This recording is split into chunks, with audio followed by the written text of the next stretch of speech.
এটা কোরআনের কততম পারায় অবস্থিত? 30তম পারায়। এবং এই সূরাটি মাক্কি সূরা। এই সূরাটা মক্কাতুল মুকাররমাতে নাজিল হওয়ার কিছু প্রেক্ষাপট আছে। প্রেক্ষাপটগুলো হচ্ছে, আরবরা বংশকে খুব গুরুত্ব দেয়, বংশ প্রিজার্ভ করা, লিনিয়েজকে প্রিজার্ভ করা। এবং তারা মানুষকে দেখে, শুধু মানুষ তো না, মানুষের পায়ের ছাপ দেখে বলে দিতে পারতো তার বাবাকে, তার বাবাকে, পর দাদাকে, 14 পুরুষের নাম বলে দিতে পারতো।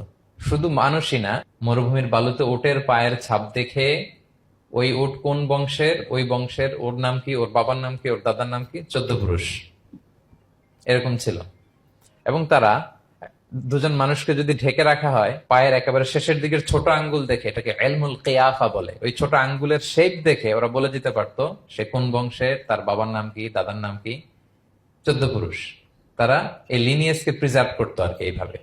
এবং এই বংশ পরিক্রমা মুখস্থ করা, জানা, জিজ্ঞেস করা, এটাকে গুরুত্ব দিত। তো তারা আল্লাহকেও আমাদের মতো এরকম একজন সত্তা ভেবে আল্লাহ হাবিব সাল্লাল্লাহু আলাইহি ওয়াসাল্লামকে জিজ্ঞেস করতেছে যে, ইদান খালাকাল্লাহু কুল্লা শাই ফামান খালাকাল্লাহ। মুহাম্মদ, তুমি তো বলো যে আল্লাহ নাকি সব সৃষ্টি করেছে, তো আল্লাহকে কে সৃষ্টি করেছে? অথবা বলো যে আল্লাহর বাবাকে, আল্লাহর দাদাকে, আল্লাহর পরদাদাকে, আল্লাহর বংশটা বলো। তো তখন তাদের এই প্রশ্নের জবাবে আল্লাহ তাআলা সূরাতুল ইখলাস নাজিল করেন যে, কুল হু আল্লাহু আহাদ।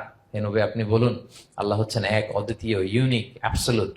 আল্লাহুস সামাদ, তিনি হচ্ছেন সামাদ, তিনি কারোর প্রতি নির্ভরশীল নন, অমুখাপেক্ষী। লাম ইয়ালিদ ওয়া লাম ইউলাদ, তিনি কাউকে জন্ম দেনও নাই, আবার তিনি কারো কাছ থেকে জন্ম নেনও নাই। ওয়া লাম ইয়াকুল লাহু কুফুয়ান আহাদ, তার সমকক্ষ, তার মতো, তার সিমিলার মহাবিশ্বে দ্বিতীয় কেউ নাই।